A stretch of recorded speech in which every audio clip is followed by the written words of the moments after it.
मेरे YouTube channel में आप सभी का स्वागत है। आज का हमारा टॉपिक रहेगा नेचुरल फार्मिंग के बारे में हम पढ़ेंगे, प्राकृतिक खेती के बारे में हम पढ़ेंगे, किस तरीके से हम प्राकृतिक खेती को आगे बढ़ाएं और रोग मुक्त रहें। तो स्टार्ट करते हैं। सबसे पहले इंपॉर्टेंट है नेचुरल फार्मिंग या प्राकृतिक खेती। ये बहुत इंपॉर्टेंट है क्योंकि आने वाले समय में सबसे बड़ी समस्या क्या रहेगी? लैंड की कमी है। लैंड की कमी है ना, और लैंड की कमी है तो आने वाले भविष्य में सबसे बड़ा क्वेश्चन यही बनेगा कि प्राकृतिक खेती को हम कैसे बढ़ावा दें, क्योंकि फर्टिलाइज़र यूज़ करने से कैंसर जैसी भयंकर बीमारियां हो रही हैं और उसके साइड इफेक्ट बहुत आ रहे हैं और कहीं ना कहीं उससे पोल्यूशन लेवल बड़ी तेज़ी से बढ़ रहा है। तो ये क्वेश्चन फेवरेट क्वेश्चन है यूपीएससी और पीसीएस का, तो इसके लिए आप रेडी रहिएगा। ठीक है, तो ये आपको तैयार करना है। देखो, इस तरह के क्वेश्चन ही यूपीएससी में पूछेगा, मतलब फालतू के क्वेश्चन आप मत तैयार करिए। अब देखो, इलेक्शन है, आपने देखा ना कि गुजरात में, हिमाचल में, दिल्ली में एमसीडी चुनाव था। तो चुनाव को लेकर अब क्या हुआ? चुनाव को लेकर कि भाई चुनाव आयोग पे धड़ाधड़ आर्टिकल आते रहे। लेकिन एक बात खुद सोचो यार, अगर यही सब हमें पढ़ना हो तो हम लक्ष्मीकांत से क्यों नहीं पढ़ लेंगे?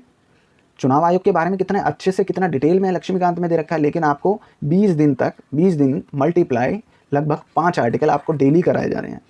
ठीक है, इतने आर्टिकल आप करोगे 20 दिनों तक लगातार, चुनाव आयोग ये, चुनाव आयोग वो, चुनाव आयोग ऐसे, चुनाव आयोग वैसे, अरे ये सारी डिटेल लक्ष्मीकांत में लिखी है। तो आप इनसे एडिटोरियल से क्यों पढ़ेंगे? आपको वो सब आर्टिकल नहीं करने हैं, ये करने हैं, ये इंपॉर्टेंट है। ठीक है, नेचुरल फार्मिंग, लेकिन ये उन आर्टिकलों में छिप जाते हैं, आपको पता ही नहीं लगता। तो आप इस तरह के इंपॉर्टेंट आर्टिकल छोड़ देते हो और यही एग्जाम के लिए ज़रूरी होता है।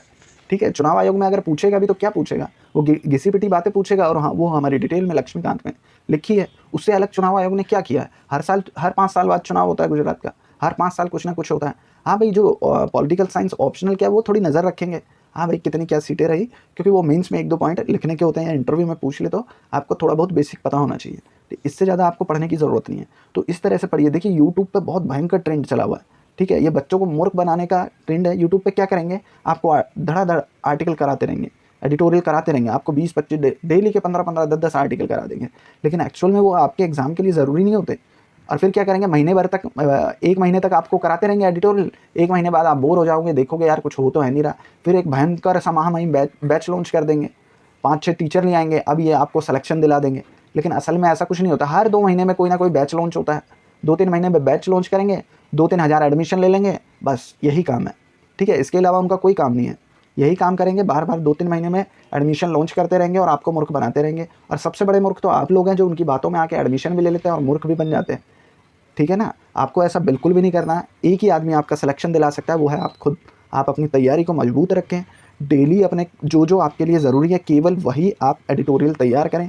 फालतू के एडिटोरियल बिल्कुल मत करें, नहीं तो इतना वजन हो जाएगा करंट अफेयर का कि आप कभी प्रोफेशनल बुक कभी नहीं पढ़ पाएंगे। देखो, करंट अफेयर तो समुंदर की तरह है, इतना बड़ा है जिसको आप कभी भी नहीं पढ़ सकते हो। लेकिन बुक क्या है? लक्ष्मीकांत एक बुक है ना, छोटी सी बुक है, आप उसको पढ़ लेंगे, उससे बाहर कहाँ जाएगा क्वेश्चन? मैक्सिमम उसी में रहेगा।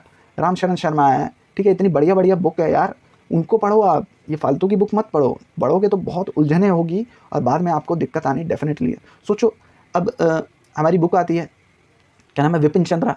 सोचो, विपिन चंद्रा इतनी खूबसूरत बुक है, मॉडर्न इंडिया की इतनी बेहतरीन बुक है, खुद एनसीईआरटी उसको फॉलो करता है। सोचो, खुद एनसीईआरटी उसको फॉलो करता है और हम फिर भी क्या इधर उधर की बातों में घुसे हुए हैं।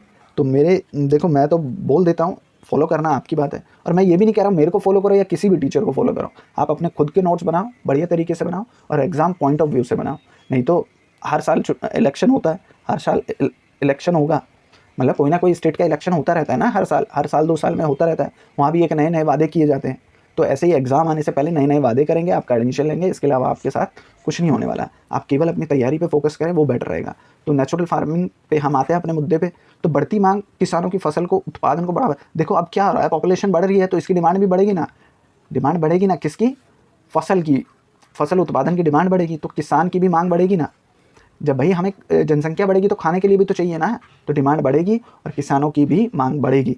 तो इसलिए हमें केवल फर्टिलाइज़र पे डिपेंड नहीं रहना है, हमें नेचुरल एग्रीकल्चर की तरफ हमें आगे बढ़ना पड़ेगा। तो ये 2050 तक खाद्य उत्पादन का 60% वृद्धि होगी। अब 60% वृद्धि होगी तो डेफिनेटली हमें कोई और रास्ते ढूंढने पड़ेंगे। पारंपरिक जो हमारी आधुनिक कृषि है, दोनों में हमें सुधार करना पड़ेगा। अगर हम 60% वृद्धि कर रहे हैं एग्रीकल्चर में, खाद्य उत्पादन में, तो हमें दोनों पे ही क्या सुधार करना पड़ेगा। ठीक है, दोनों पे सुधार करना पड़ेगा, तभी हम इस टारगेट को अचीव कर पाएंगे। भविष्य की पीढ़ी की, ये वो सतत विकास वाला है, भविष्य की पीढ़ी की आवश्यकताओं से समझौता किए बिना खाद्य उत्पादनों को सक्षम करने की क्षमता विकसित करना ठीक है। तो ये देखो नेचुरल फार्मिंग से रिलेटेड कभी भी कोई क्वेश्चन आएगा ना, तो वहाँ का जो क्वेश्चन का स्टार्ट करेंगे हम यहाँ से स्टार्ट करेंगे। अगर हम यहाँ से स्टार्ट करेंगे तो डेफिनेटली हमारा आंसर बड़ा खूबसूरत तैयार होगा। ठीक है, तो इसी तरह से आप पॉइंट बना के लिख सकते हैं। ये केवल आपकी एडिटोरियल की क्लास नहीं है, ये आंसर राइटिंग आपको दिखा रहा हूँ कि इस तरीके से आप अपने मेंस में आंसर राइटिंग कर सकते हैं।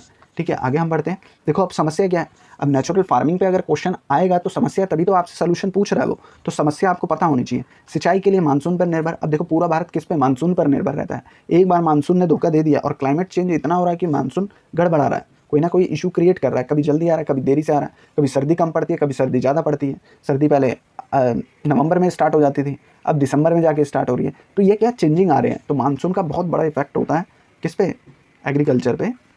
ठीक है, किसानों के पास स्वयं की प्राकृतिक इनपुट नहीं है। ठीक है, और ना ही उनके पास इतना धैर्य है और ना ही उनके पास इतना श्रम बल और समय नहीं है। मतलब कि जो देखो अब क्या होता है, फर्टिलाइज़र यूज़ करते हैं, उसमें क्या होता है फटाफट डाला और काम हो गया। अब जो हम नेचुरल खाद बनाएंगे ना, उसमें समय लगता है। खाद को बनाने के लिए कुछ समय तक हमें उस खाद को ऐसे ही रखना होता है, तब जाके वो खाद बनती है। तो ये लंबा प्रोसीजर होता है, इसको गवर्नमेंट को आसान बनाना पड़ेगा। ठीक है, न्यूनतम समर्थन मूल्य, अब देखो एमएसपी पे क्या है, एमएसपी पे जो गवर्नमेंट एमएसपी पर जो खाद्य जो जैसे कि चावल है, हमारा गेहूँ है, ये एमएसपी पे आता है, तो लोग सबसे ज़्यादा इसी को उगाते हैं। इसकी तरफ झुकाव रहता है किसानों का कि कोई नहीं खरीदेगा तो कम से कम सरकार तो खरीदेगी, तो वो अदर जो फसल होते हैं ना वो नहीं उगाते हैं। तो ये बहुत बड़ा कारण है, और जिससे कहीं ना कहीं खाद्य का इशू रहता ही रहता है।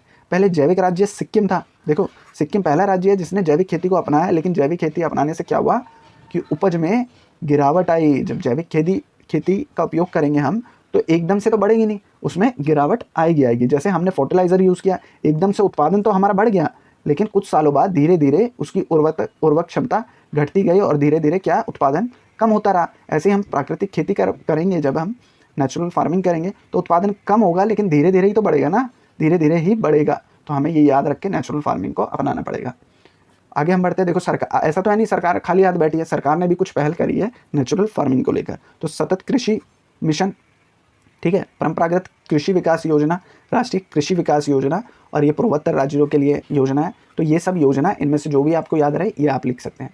ठीक है, अब जीरो बजट और नेचुरल फार्मिंग, ठीक है, ये बहुत इंपॉर्टेंट है। अब जीरो बजट क्या होता है वो आपको पता होना चाहिए। देखो ये है सतत कृषि अभ्यासों पर आधारित रसायन मुक्त, मतलब रसायन का यूज़ ना किया जाए, फर्टिलाइज़र वगैरह का यूज़ ना किया जाए, उस प्रकार की खेती की बात कर रहा है। इस मॉडल का लक्ष्य उत्पादन लागत को कम करना है। जो लागत जो लगती है ना फर्टिलाइज़र वगैरह यूज़ करके, जो उत्पादन लागत बढ़ जाती है, क्योंकि फर्टिलाइज़र बहुत महंगा होता है और ज़्यादातर बाहर से आता है, तो वो बहुत नुकसान भी करता है, तो उसकी लागत बढ़ जाती है एग्रीकल्चर में।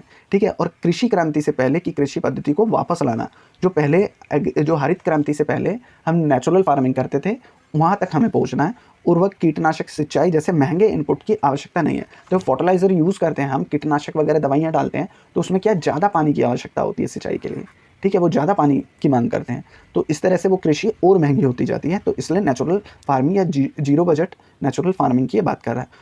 1990 के दशक के मध्य में सुभाष पालेकर, ये याद रखना, ये पीटी में भी पूछ सकता है और पीसीएस में भी पूछ सकता है, ने हरित क्रांति के रसायन उर्वरक एवं कीटनाशकों को तथा सघन सिंचाई विधियों के विकल्प के रूप में इसको विकसित किया। तो ये हमारा नेचुरल फार्मिंग से रिलेटेड मैंने आपको बता दिया है। ठीक है, आगे बढ़ते हैं। देखो अब समस्या थी, मैंने बताया था ना कि ये हमारी समस्या है, क्या ये हमारी समस्या है, अब हमें इसका समाधान निकालना है। तो समाधान क्या है, देखो वर्षा जल संचयन करेंगे, वर्षा का जो जल हमारा वेस्ट हो जाता है उसका हम मैनेजमेंट करेंगे। पादप पोषण के लिए जैविक अपशिष्ट का पुनर्चक्रण करेंगे, जो पादप हमारे टूट जाते हैं उसको हम क्या करेंगे, अपशिष्ट के रूप में यूज करेंगे। कीट प्रबंधन करेंगे, ठीक है, और जो पारंपरिक तकनीक है उसका उपयोग करेंगे। नेचुरल फार्मिंग में महिलाओं की भागीदारी बढ़ाएंगे।